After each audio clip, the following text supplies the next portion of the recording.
Я сыт по горло этим. Каждый человек хочет развестись. Я развожусь, я только что развелся, я думаю о разводе.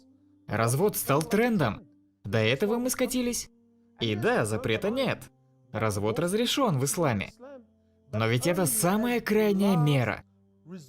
Если были исчерпаны все остальные способы, тогда остается развод. И опять же, запрета здесь нет. Некоторым нужно развестись настолько срочно, насколько это возможно, ведь они в отравляющих, насильственных отношениях. Но я-то говорю не о таком. Я-то говорю, что люди разводятся из-за обыкновенных проблем. Проблем, которые могут быть решены очень легко. Люди разводятся после недели женитьбы, после 1 года. Мы застыли на уровне подростков, на детском уровне. У людей получается, что идда после развода длиннее срока, который они были женаты. До чего мы докатились? Развод – это не справка об освобождении из тюрьмы. Не надо угрожать им друг другу днем и ночью. Мои братья и сестры, брак – это не всегда радуга и леденцы. Реальность такова. Так что убери телефон, выйди из контакта. Не надо смотреть на чей-то гламурный или кажущийся таким брак. Побеспокойся и сосредоточься на своих проблемах. Вот имам Ахмад, один из величайших ученых ислама, когда его спросили после 30 лет брака, спросили, как тебе это удалось? Он сказал, когда я злился, жена проявляла терпение. А когда злилась она, я проявлял терпение. Вот так и бывает. Не стесняйтесь просить помощи. Нет вреда в том, чтобы попросить Аллаха о помощи. Нет вреда в том, чтобы сходить к кому-то. Вообще нам рекомендуется обращаться к третейскому судье. Позвать кого-то из твоей семьи, кого-то из ее семьи, или кого-то из мусульман, если у вас проблемы. Это не конец света. Это не значит, что вы плохие люди. Обращайтесь за помощью. Пророк Аллаха, саллаллаху алейхи вассалям, приглашал третейского судью, когда решал вопрос с женой. Это способ исправить ситуацию, способ помириться. Аллах в Коране снова и снова побуждает нас мириться, примиряться. Аллах говорит, если вы хотите помириться, то я примирю вас. Но вы должны хотеть этого.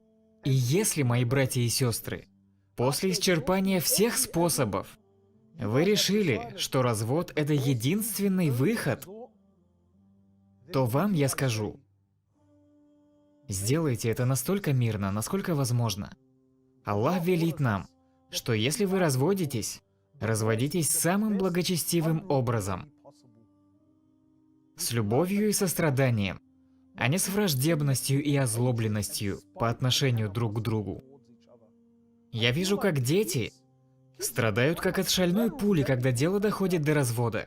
Всем без разницы, важен лишь я, и как задели меня. И так как ты так сильно меня обидел, я сделаю все возможное, чтобы отомстить. Вот так мы обращаемся друг с другом. Вот так надо обращаться с матерью твоих детей. Будь выше этого, будь лучше. Дай ей больше, чем она заслуживает. И ты стань лучшей женщиной.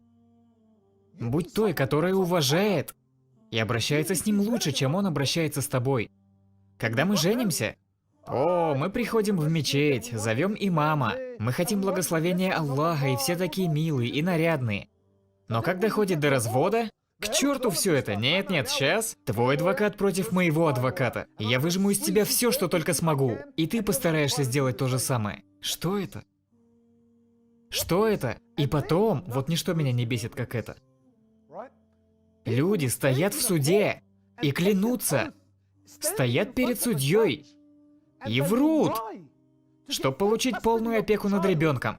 Опять же, одна злоба. И говорят, этот человек ужасный отец или ужасная мать. Почему ты врешь? Ты знаешь, что она хорошая мама. Может, она плохая жена, но ты знаешь, что она хорошая мама. Ты готов лишить ребенка матери? Зачем, чтобы доказать правоту? Сестры делают то же самое, лишают ребенка отца. Ты знаешь, что он хороший отец, но ты готова врать из злобы, чтобы получить полную опеку и доказать правоту? Это не религия, это не ислам. Клянусь Аллахом, это не ислам. Пророк Аллаха сказал вот что. Тот, кто не проявляет милосердия и сострадания к другим, не увидит милосердия и сострадания к нему от Аллаха.